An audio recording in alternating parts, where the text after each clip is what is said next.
마태복음 3장 13절에서 17절의 말씀입니다. 이제 하나님의 말씀을 경청하시겠습니다. 이때 예수께서 갈릴리로부터 요단강에 이르러 요한에게 세례를 받으려 하시니 요한이 말려 이르되 내가 당신에게서 세례를 받아야 할 터인데 당신이 내게로 오시나이까? 예수께서 대답하여 이르시되 이제 허락하라. 우리가 이와 같이 하여 모든 의를 이루는 것이 합당하니라 하시니 이에 요한이 허락하는지라. 예수께서 세례를 받으시고 곧 물에서 올라오실새 하늘이 열리고 하나님의 성령이 비둘기같이 내려 자기 위에 임하심을 보시더니 하늘로부터 소리가 있어 말씀하시되 이는 내 사랑하는 아들이요 내 기뻐하는 자라 하시니라. 아멘. 이 말씀으로 우리에게 은혜 주실 줄 믿습니다. 우리 마타나 중창단 찬양하겠습니다.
귀한 찬양 감사합니다. 성령님이 우리에게 임하여 계신 줄 믿습니다. 할렐루야. 네. 고대 그리스 사람들은 인간의 일이 신의 뜻에 따라서 결정되어진다고 하는 운명론적인 사고를 갖고 살았습니다. 그 당시에는 미래의 일을 우리가 잘 감당하지 못했으니 대체로 그런 생각들을 많이 하게 되었죠. 그래서 사람들은 신의 뜻을 알기 원했고, 국가나 가정, 개인의 중요한 일이 생기면 신전에 가서 하나님의 신의 뜻을 물었고, 그리고 그런 신탁의 행위들을 통해서 자신의 삶을, 의사를 결정해 갔습니다. 그런데 그 시대의 유명한 철학자인 소크라테스가 그리스 아테네 사람들을 살펴보니까 그렇게 신탁을 행위를 하면서도 다들 똑똑한 척을 하는 겁니다. 자기는 모르는 게 너무 많은데 사람들에게 물어보면 다 안다고 말합니다. 그래서 소크라테스가 했던 유명한 말이 있습니다. 너 자신을 알라 그랬습니다. 소크라테스는 모른다는 것을 아는 것이 인생이 살아가는 일에 있어서 가장 중요한 지혜라고 여겼던 것입니다. 교우 여러분, 우리도 현대를 살아가고 있지만, 이 과학 문명의 시대에 살고 있지만, 우리 역시도 미래를 예견하면서 잘 알면서 살아가지를 못합니다. 우리도 미래에 무슨 일이 일어날지 알 수 없는 그런 삶을 우리는 살아가고 있는데, 그렇다면 우리가 정말 알아야 할 진정한 지혜는 어떤 것일까요? 인생을 살아가면서 우리가 꼭 알아야 할 지혜가 무엇이겠습니까? 새해가 되었습니다. 이제 새해가 이제 막 시작되어서 한 해를 살아가야 할 텐데, 이 한 해를 살아가면서 우리가 꼭 알아야 할 지혜, 우리가 반드시 가져야만 할 지혜가 과연 무엇이겠습니까? 주식의 혈앙판이 빨간색으로 쫙 바뀌는 날이 언제인가를 알고 싶으십니까? 예. 아니면 요즘 집값이 다들 떨어진다고 정부도 국민들도 다 걱정하시는데 부동산 시세가 언제쯤 이제 쫙 올라갈까 그 지혜를 갖기를 원하십니까? 아니면 내가 언제쯤 승진할 수 있을까? 또 우리 집 사업이 언제쯤 흥할 수 있을까? 그런 지혜를 갖고 싶어 하고 알고 싶어 하실지도 모르겠습니다. 그것도 매우 중요한 일이죠. 그런 지혜도 우리의 삶을 살아가는데 큰 도움이 될 것입니다. 그런데 그렇게 안다고 해서 그 일이 반드시 성사되어질 거라고 하는 장담을 하지 못할 겁니다. 성경 말씀에 보면 잠언에 모든 지혜의 근본은 하나님을 경외하는 것이라고 했습니다. 그렇다면 우리가 정말 인생에서 살아가면서 알아야 할 지혜, 올 한 해를 살아가면서 반드시 우리가 가슴에 품고 살아가야 할, 잊지 말고 살아가야 할 지혜는 하나님 안에 있지 않을까요? 오늘 우리가 읽은 말씀은 예수님이 세례 요한에게 와서 세례를 받으시는 장면입니다. 예수님의 생애를 우리가 성경에서 보면 세례를 받는 것을 기준으로 해서 그 이전의 삶을 사적 생활이라고 합니다.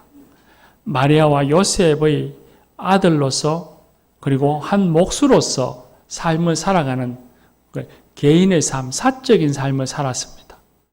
그런데 세례를 받으시고 난 이후부터는 메시아로서의 공적 삶을 살아가십니다. 세례가 그 기준점이 되어집니다. 세례를 통해서 공생애를 시작하신 것입니다.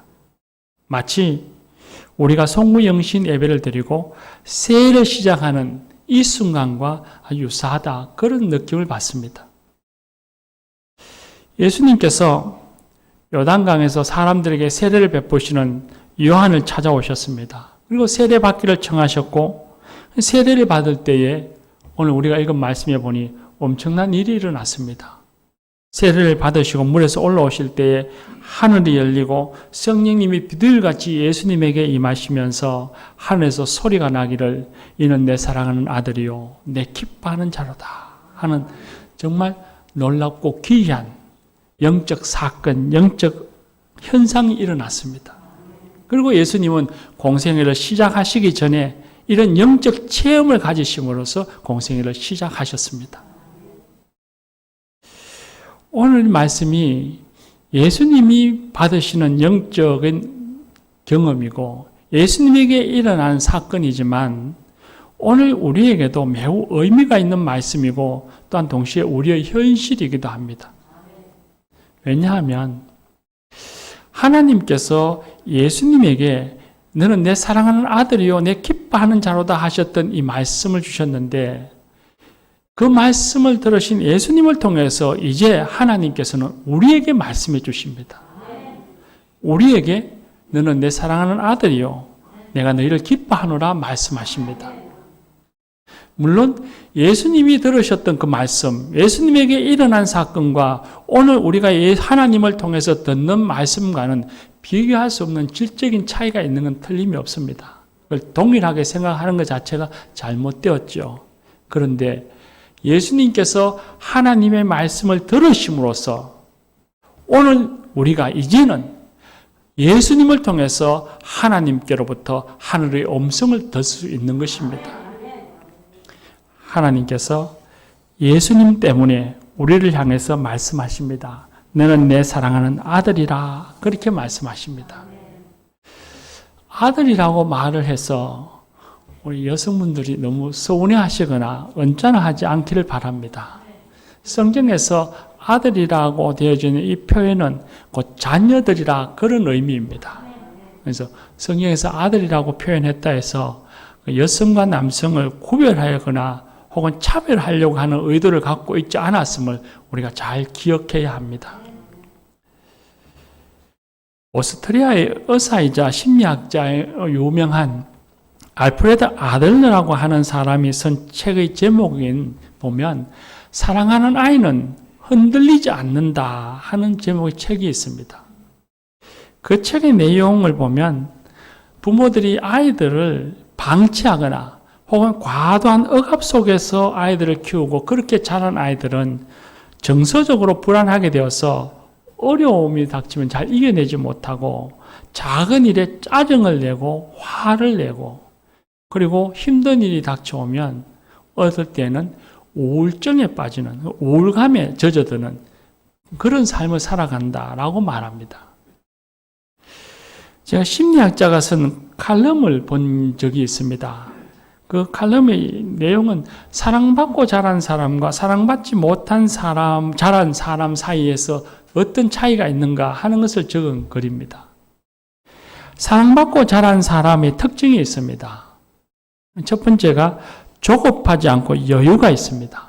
어려운 일이 닥쳐와도 사람이 살다 보면 힘든 일이 닥쳐오기도 하잖아요. 근데 힘든 일이 닥쳐와도 쉽게 낙담하지 않습니다. 여유가 있습니다. 두 번째는 사랑받고 자란 사람은 생각을 넓게 합니다. 자기 생각에 빠져 있지 않습니다. 다른 사람들의 생각에 귀를 기울일 줄 알고 다른 사람 생각을 받아들일 줄 아는 공감 영역이 뛰어납니다.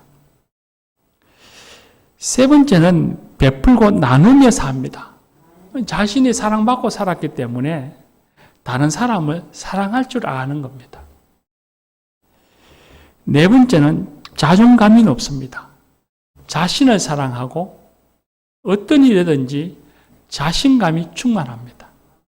한마디로 말해서 사랑받고 자란 사람은 어려움이 와도 쉽게 낙담하지 않고 우울감에 빠지지 않고 긍정적이고 밝고 빛이 난다는 겁니다. 근데 반면에 사랑받지 못하고 자란 사람은 주변 상황에 쉽게 휘둘리고 어려움이 오면 쉽게 낙심하거나 우울증에 빠지게 되어지고 자존감이 낮아서 다른 사람의 시선을 신경 쓰게 되어지고 상황에 신경 쓰게 되고 그런 것에 민감하게 살아갈 수밖에 없다라고 말합니다. 또한 오늘 우리가 읽은 말씀에 보면 하나님께서 예수님에게 너는 내 사랑하는 내 기뻐하는 자라 그렇게 말씀하십니다. 내 기뻐하는 자라 하시는 이 말씀이 오늘 우리에게는 예수님을 통해서 하나님이 내가 너를 기뻐하노라. 그렇게 말씀하십니다. 근데 기뻐한다 하는 말은 다른 말로 표현해 보면 자랑스러워한다 하는 말입니다. 하나님께서 우리를 자랑스러워 하신다는 것입니다.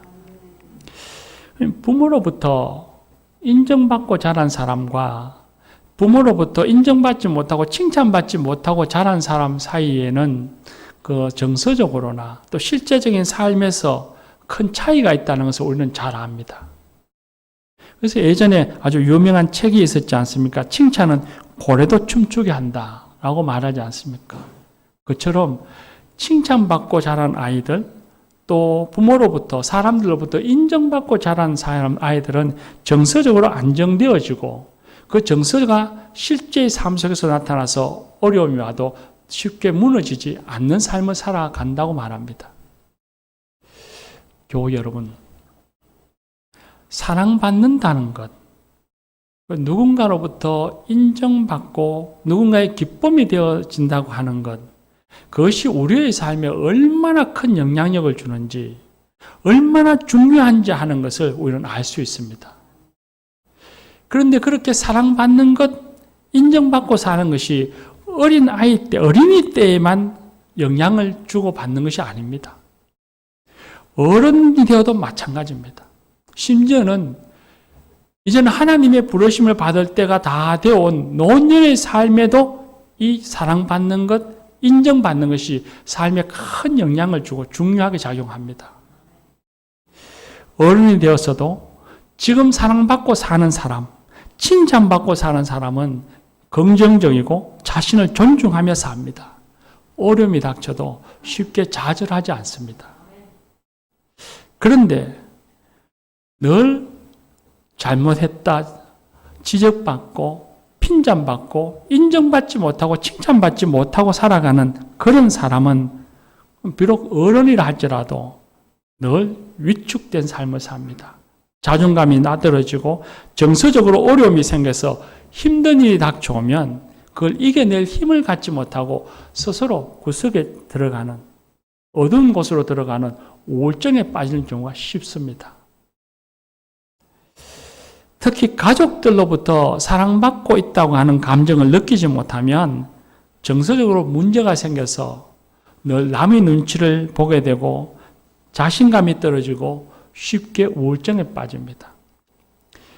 그래서 부부들 사이에, 특히 가족들과 함께하고 부부는 늘 함께하고 내 편이라 하는 생각을 갖고 살아갑니다. 은연중에 그런 생각이 다 있죠. 그런데 그런 부부들 사이에 서로 칭찬하고 격려하고 사랑한다는 말 없이 늘 핀잔을 듣고 부족함을 지적당하면 그때는 문제가 생기기 시작하는 겁니다. 그래서 부부 사이에는 언제나 사랑해요, 고마워요, 당신이 내게 힘이에요, 당신이 제일이에요, 당신이 있어서 내가 있는 거예요, 잘하고 있어요 하는 그런 사랑의 말, 칭찬과 격려의 말을 서로 많이 주고받아야 합니다. 그렇게 사랑받고 있고 존중받고 있다고 하는 느낌을 받고 살아야 정서적으로 안정이 되어지고 그 정서감이 실제의 삶에도 그대로 나타나지는 것입니다. 우리는 흔히 부부 사이에 주눅들게 하고 마음에 불편하게 주고 상처를 주는 일을 대수롭지 않게 여기는 경우가 있습니다. 특히 제 나이가 좀 되어 보니까 아내들이 주로 남편들에게 주눅들게 하는 일이 많더군요. 그걸 흔히 남자들은 잔소리한다 그렇게 이야기를 하긴 합디다마는 어쨌든 그렇게 주눅들게 하고 뭔가 불편하게 하는 일을 대수롭지 않게 여기는데 그렇지 않습니다. 그걸 엄격하게 말하면 그것이 죄입니다. 하나님이 창조하신 인격체입니다. 여러분의 남편과 여러분의 아내는 그런 사람입니다.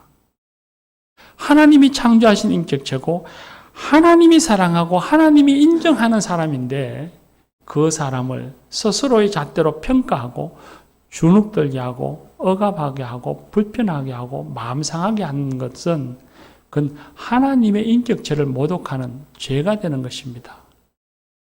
우리 가족들 사이에 서로 칭찬하고 격려하고 사랑하는 말을 많이 해서 우리가 정서적으로 또 실제의 삶 속에서도 늘 안정감을 갖고 살아가는 그런 가정이 되시기를 바랍니다.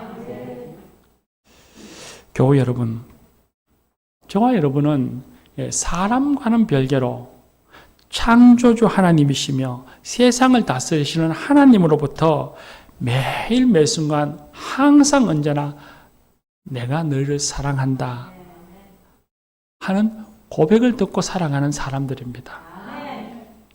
하나님께서 매일 매순간 내가 너를 인정한다, 내가 너를 기뻐한다, 그렇게 칭찬받고 살아가는 사람들입니다. 저와 여러분은 하나님께로부터 사랑받는 사람들입니다. 하나님께로부터 인정받는 사람들입니다. 아브라함이 실수할 때도 많았습니다. 성경을 보면 아브라함이 믿음의 조상이지만 그가 늘 잘한 것만 있는 건 아닙니다. 실수했을 때도 있었지만 하나님은 아브라함을 사랑하셨고 그를 기뻐하셨습니다. 다윗은 어떻습니까? 다윗도 죄를 짓고 잘못할 때가 있었습니다. 그로 인해서 징계를 받기도 했었죠. 그런데 그럼에도 불구하고 하나님은 그 다윗을 사랑하시고 기뻐하셨습니다. 다윗을 자랑스러워했습니다. 성경에 나오는 이스라엘 백성, 하나님의 백성들을 한번 보십시오. 그들이 얼마나 실수가 많고 그들이 얼마나 죄를 많이 지었으며 그 마음들이 얼마나 완고한지 우리는 성경을 통해서 너무나 잘 압니다. 그런 이스라엘 백성들을 하나님이 어느 때는 책망하시기도 하고 징계하시기도 하셨지만 하나님이 그들을 사랑하셨습니다. 그들을 기뻐하셨고 그들을 자랑스러워하셨습니다. 우리도 마찬가지입니다. 우리도 부족함이 있습니다. 어떤 때는 하나님의 마음을 아프게 할 정도로 자주 넘어지는 실수와 잘못을 범하기도 합니다. 그러나 그럼에도 불구하고 비록 그럴지라도 하나님께서는 우리를 사랑하시고 우리를 기뻐하시고 자랑스러워하십니다. 하나님의 이런 마음을 잘 나타내는 대표적인 성경 구절이 하나 있습니다. 구약 성경의 스바냐 3장 17절 말씀입니다. 너희 하나님 여호와가 너희 가운데 계시니 그는 구원을 베푸실 전능자시라. 그가 너로 말미암아 기쁨을 이기지 못하시며 너를 잠잠히 사랑하시며 너로 말미암아 즐거이 부르며 기뻐하시리라. 이 복음성가에도 나오죠. 너의 하나님 여호와가 너의 가운데 계시니. 우리 다 같이 함께 우리 한번 찬양하십시다.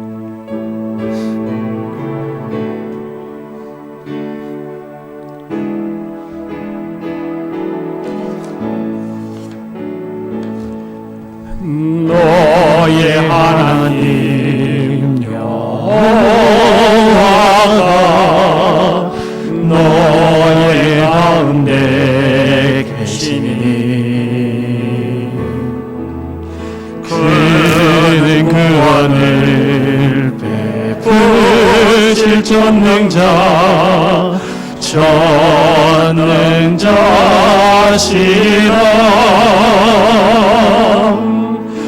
그가 너로 인하여 기쁨을 이기지 못하시며 너를 잠잠히 사랑하시며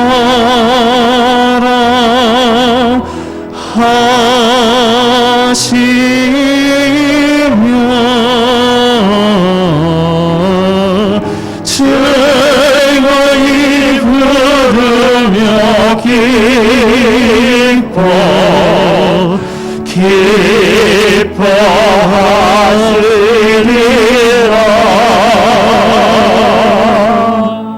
아멘. 교우 여러분, 저와 여러분이 하나님의 사랑을 받는 사람입니다. 하나님이 자랑스러워하는 사람들입니다.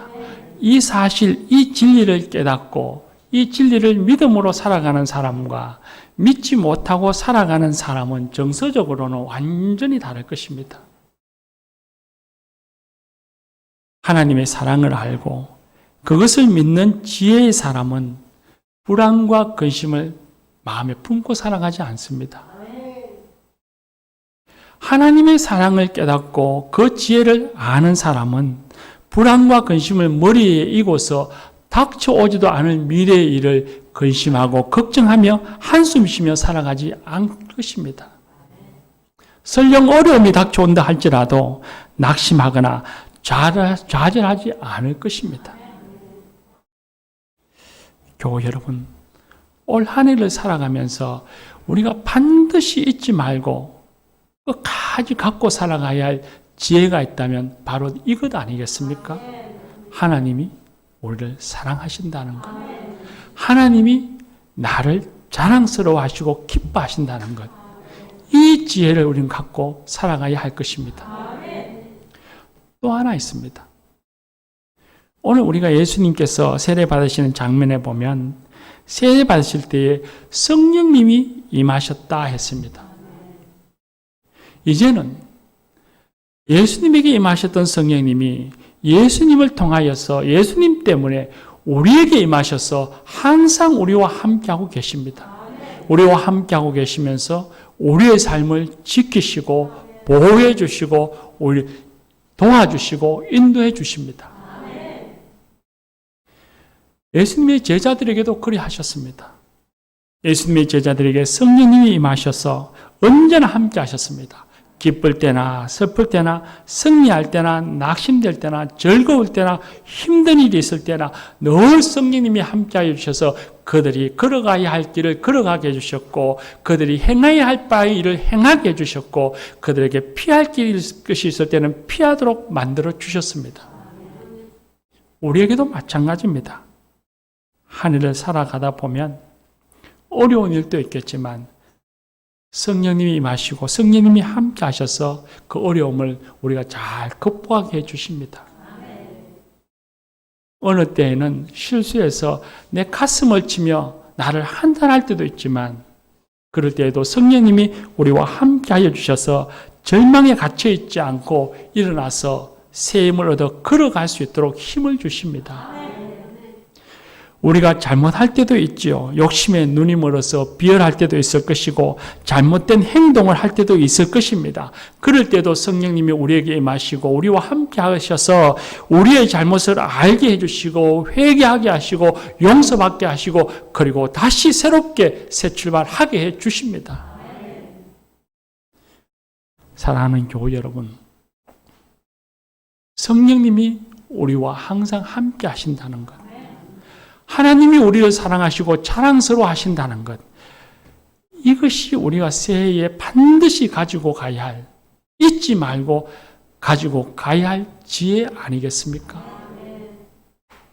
사랑하는 교우 여러분, 올 한 해를 살아갈 때에 우리 이 지혜를 꼭 잊지 말고 어떤 상황에 닥치더라도 어떤 형편이 오더라도 이 진리, 이 사실, 이 지혜를 꼭 갖고 살아가는 한 해가 되시기를 축복합니다. 저는 이 말씀을 묵상하면서 그런 생각을 했습니다.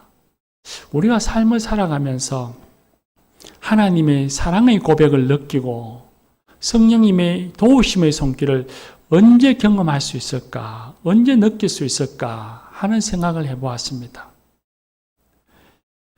남의 것을 훔치면서 하나님의 사랑을 느끼지는 못할 겁니다.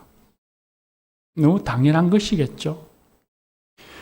또 거짓말하는 중에 하나님의 사랑의 음성을 들을 수는 없을 겁니다. 자기 뜻대로 안 된다고 짜증을 내고 화를 내는 그런 가운데에 성령의 임재하심을 경험할 수는 없을 것입니다.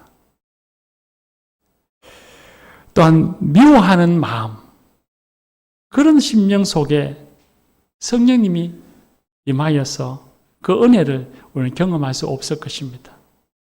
그렇다면 우리는 언제 하나님의 사랑을 느끼고 우리는 항상 계시는 성령님의 도우심을 우리는 경험할 수 있을까?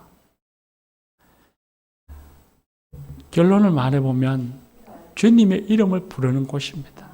바로 주님의 이름을 부르는 그곳, 그 순간에 우리는 하나님의 사랑을 느끼고 성령의 임재하심을 경험할 수 있습니다. 그건 바로 말씀하신 것처럼 기도의 시간이 될 수도 있고 말씀을 듣는 순간이 될 수도 있고 예배의 순간이 될 수도 있겠죠. 그런데 절망하고 낙심하고 어렵고 힘든 일을 찾아와서 우리가 주여라고 부를 때에 그때도 우리는 하나님의 사랑을 느낄 수 있습니다. 하나님이 나를 얼마나 사랑하시는지, 그리고 성령님이 내게 임하셔서 나를 도우신다고 하는 것을 우리는 경험하게 될 것입니다. 또 하나 있습니다. 하나님의 뜻을 행하는 곳에서 하나님의 음성을 듣게 되어지고 성령의 인도하심을 우리는 경험하게 됩니다. 오늘 말씀에 비추어 보면 하나님의 의를 이루는 곳, 바로 그 순간입니다. 세례 요한이 하나님의 의를 이루기 위해서 두려운 마음을 가지고 도저히 할 수 없을 것 같은 그 두려움 속에서 예수님에게 세례를 베풉니다. 바로 그 순간에 하늘이 열립니다.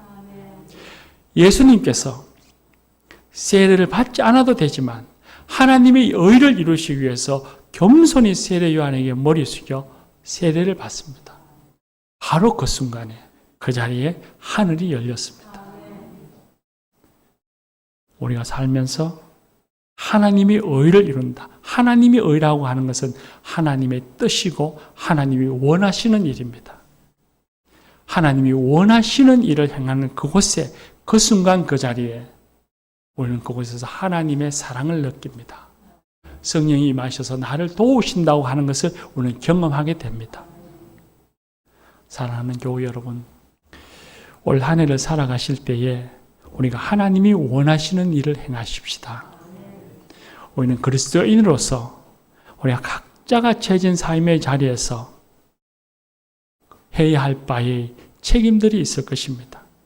또 우리는 교회에서 교인으로서 우리는 또 하나님이 원하시는 일, 해야 할 바의 책임이 있습니다. 또 우리는 직분을 받아서 청지기로서 하나님이 원하시는 일, 그 책임이 우리에게는 있습니다.